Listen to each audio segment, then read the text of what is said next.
दोस्तों नमस्कार, आप देख रहे हैं सत्य हुंकार। मैं आपके साथ सत्यपाल।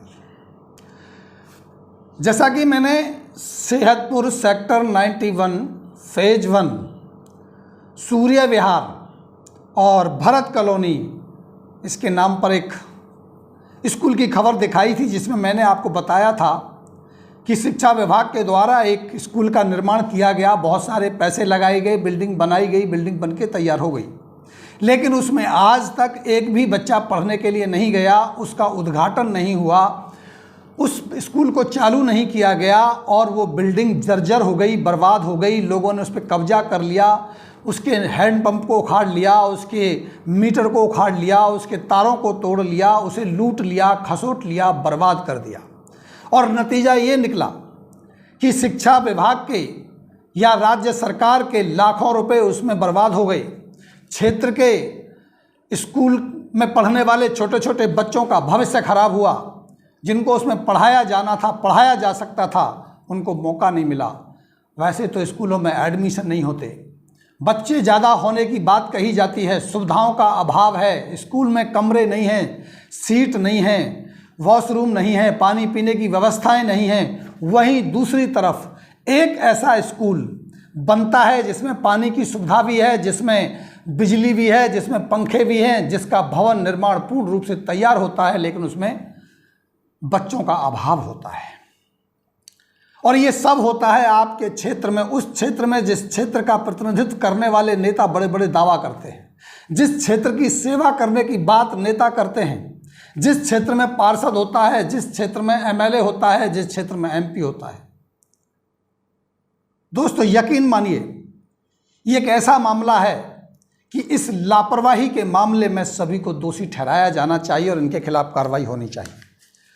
मैंने जब ये खबर बनाई और ये खबर चली, उसके बाद किसी भी जनप्रतिनिधि ने, किसी भी समाज सेवी ने इसके ऊपर कोई संज्ञान नहीं लिया। मैंने शिक्षा के अधिकारियों से बात की, उन्होंने भी कोई संज्ञान नहीं लिया, मामले को दबाने की कोशिश की गई। उसके बाद मैंने आरटीआई लगाई और आरटीआई से सूचना मांगने की कोशिश की कि आखिर इसमें पैसा कितना खर्चा हुआ, कहीं ऐसा तो नहीं है कि इस बिल्डिंग में स्कूल चल भी रहा हो लेकिन मौके पर कुछ ना हो, इसमें टीचरों की तनख्वाहें भी जा रही हों, सैलरियां भी दी जा रही हों, पता चले कि हाँ स्कूल है नहीं और स्कूल कागज़ों में चल रहा है। इसके लिए मैंने आरटीआई लगाई और आरटीआई से मुझे बहुत सारे दस्तावेज मिले हैं, कुछ मिलने बाकी हैं। चौंकाने वाले तथ्य सामने हैं। स्पष्ट रूप से ये माना गया है कि ये स्कूल सूर्य नगर फेज 1 में है। इसे बनाने में लगभग 21 लाख रुपए का खर्चा हुआ। 2015 में ये स्कूल बनके तैयार हुआ। ये बहुत सारे दस्तावेज प्राप्त हुए जहाँ जहाँ से सामान खरीदा गया, यानी कम से कम विभाग ने ये तो मान लिया कि हाँ स्कूल तो बना था। और इन्हीं दस्तावेजों में मुझे एक रिपोर्ट मिली जिसमें लिखा गया है 2015 में कि एसएमसी तिलपत ने इस स्कूल की देखरेख की थी, इसको बनवाया था।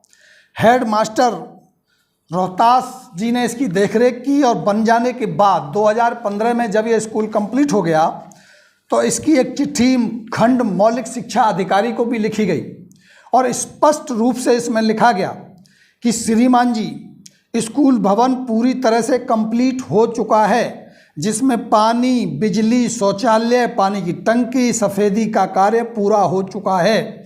एसएमसी कमेटी तिलपत ने निरीक्षण कर लिया है। भवन छात्रों के पढ़ने के लिए बिल्कुल तैयार है। अतः आपसे अनुरोध है कि नए स्कूल भवन में नया स्कूल खोला जाए, अन्यथा बीईओ, डीईओ, डीपीसी, एसएसए उस भवन के रखरखाव या चौकीदारी को अपने अधीन करे। यानी सूचना दे दी गई बनने के बाद, लेकिन इस पर कोई कार्रवाई नहीं हुई, कोई एडमिशन नहीं हुआ, बच्चे नहीं आए, टीचर नहीं आए, बिल्डिंग ऐसे ही पड़ी रही, लावारिस पड़ी रही। उसके बाद 2016 में एक और चिट्ठी लिखी गई। 2015 एक साल इंतजार किया गया। अगली बार जब दोबारा से एडमिशन होने थे तो जनवरी 2016 में फिर एक चिट्ठी लिखी गई और एसएमसी तिलपत के द्वारा प्रस्ताव पारित भी किया गया। और इसमें भी यही बताया गया कि उपरोक्त विषय के संदर्भ में एसएसए द्वारा नया स्कूल भवन बनकर के तैयार है।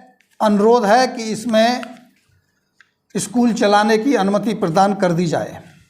अच्छी बात ये हुई कि खंड मौलिक शिक्षा अधिकारी ने इसमें अपनी रिपोर्ट भी लगाई, ये भी बताया कि DEEO फरीदाबाद इसमें संज्ञान ले और जो ज़रूरी एक्शन है उसको ले। लेकिन ज़रूरी एक्शन लिया क्या गया, कुछ नहीं कहा जा सकता। इसके बाद एक और चिट्ठी लिखी गई, और चिट्ठी लिखी गई 2019 में 3/4/2019 को भी जिला मौखिक शिक्षा अधिकारी से अपील की गई कि राजकीय प्राथमिक विद्यालय सूर्य नगर फेज 1 सेहतपुर सेक्टर 91 फरीदाबाद को नए सत्र में चालू करने की अनुमति प्रदान कर दी जाए। लेकिन इसके बाद भी कोई कार्रवाई नहीं हुई। सवाल सबसे बड़ा ये है कि जब बिल्डिंग बन के तैयार हो चुकी थी, 20 लाख रुपए लगाए जा चुके थे, पानी बिजली की व्यवस्था हो चुकी थी, शौचालय की व्यवस्था हो चुकी थी, बच्चों के बैठने की व्यवस्था हो चुकी थी, तो बच्चों का एडमिशन क्यों नहीं कराया गया? आखिर कहाँ थे वो समाज सेवी जो क्षेत्र के विकास की बात करते हैं? आखिर कहाँ थे वो समाज सेवी और राजनेता जो शिक्षा पर विकास की बात करते हैं, देश हित देश समाज की बात करते हैं? आपके ही क्षेत्र में स्कूल बनता है, पैसे लगाए जाते हैं, एक तरफ तो स्कूलों में बच्चों की व्यवस्थाएं नहीं हैं, उनके बैठने के लिए बेंच नहीं है, पीने के लिए पानी नहीं है, उनके शौचालय की व्यवस्था नहीं है, एडमिशन की दर की ठोकर खानी पड़ती है, टीचर नहीं है। वहीं दूसरी तरफ बिल्डिंग भी है, पानी की व्यवस्था भी है, बिजली की व्यवस्था भी है, सारी सुख सुविधाओं से लैस स्कूल तैयार है, लेकिन बच्चे नहीं हैं। आखिर इस घोर लापरवाही का जिम्मेदार कौन? आखिर कौन जवाब देगा कि ये सरकार का पैसा बर्बाद हुआ? आखिर कौन जवाब देगा कि इन युवाओं का भविष्य बर्बाद हुआ? आखिर कौन जवाब देगा कि क्षेत्र के विकास की बात करने वाले आखिर इतनी आंखें बंद करके क्यों बैठे हैं? क्या कहीं ये शिक्षा के भ्रष्टाचार का मामला तो नहीं? कहीं ये शिक्षा के माफियाओं का मामला तो नहीं, जो नहीं चाहते आपके क्षेत्र में सरकारी स्कूल भी आबाद हों?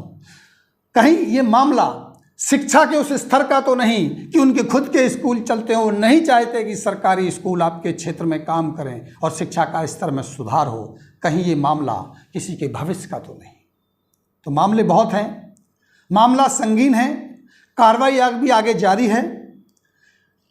अभी शिक्षा विभाग के अधिकारियों से संपर्क किया जा रहा है, अभी तक कोई संतोषजनक जवाब नहीं मिला है। RTI की सूचनाओं के लिए फाइलों को इस दफ्तर से उस दफ्तर भेजा जा रहा है, अपनी जिम्मेदारियों से पल्ला झाड़ा जा रहा है। आखिर कब तक? हम भी इस पर नज़र बनाए रखेंगे, लगातार इसके ऊपर कार्रवाई करते रहेंगे। तब तक आप देखते रहिए सत्य हुंकार। अभी लेते हैं इजाज़त, नमस्कार।